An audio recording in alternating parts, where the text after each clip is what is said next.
il n'est pas habituel de voir Charlène de Monaco porter de superbes bijoux. Contrairement à d'autres princesses désireuses de dépoussiérer les plus beaux bijoux de leur boîte à bijoux, l'épouse du prince Albert opte pour des tenues plus sobres.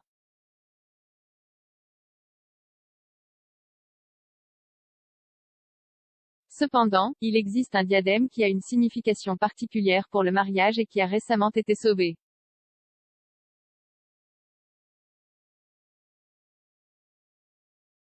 Avant de se marier en juillet 2011, le prince Albert lui a offert un diadème dessiné par les joailliers officiels de la principauté Van Cleef et Arpels. Le diadème est un hommage au passé de la princesse en tant que nageuse olympique, des jours heureux où sa seule ambition était d'atteindre la ligne d'arrivée en premier.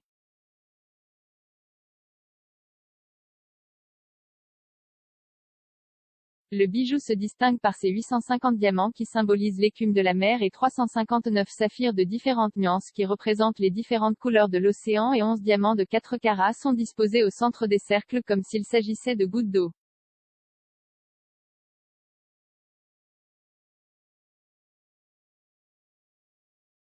D'où son nom Tiara Ocean.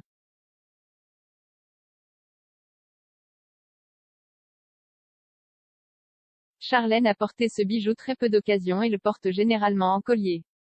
Il y a quelques semaines à peine, nous l'avons vu avec elle lors d'une réception dans les jardins du palais en l'honneur de la maison de joaillerie Van Cleef et Arpels. Selon des sources proches des Grimaldi, la pièce est un symbole de son amour pour son mari. Après des mois de rumeurs en tout genre sur leur relation, il a tenu à faire passer un message fort pour défendre son mariage.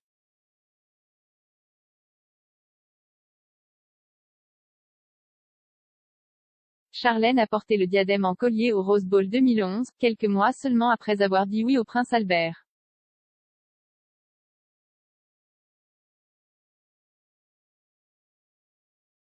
En 2014, elle l'a finalement porté à nouveau comme diadème lors d'une séance photo au cours de laquelle elle s'est tenue devant l'objectif de la photographe Vanessa von Zitzewitz pour le magazine Hola.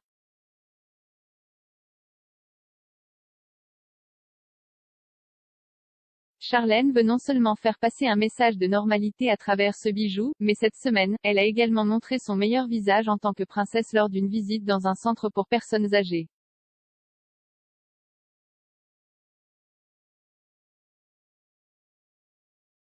Elle était détendue, proche et naturelle. Même le masque qu'elle a mis à titre préventif ne pouvait cacher son enthousiasme et sa joie lorsqu'elle parlait à plusieurs habitants, tandis que son mari se rendait à Burgos pour visiter les sites des Atapuerca.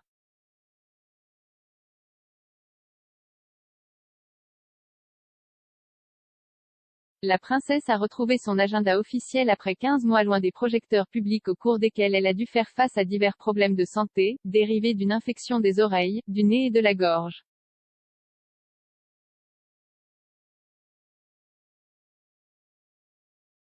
Plus tard, elle est tombée dans une profonde dépression qui l'a forcée à entrer dans un centre en Suisse.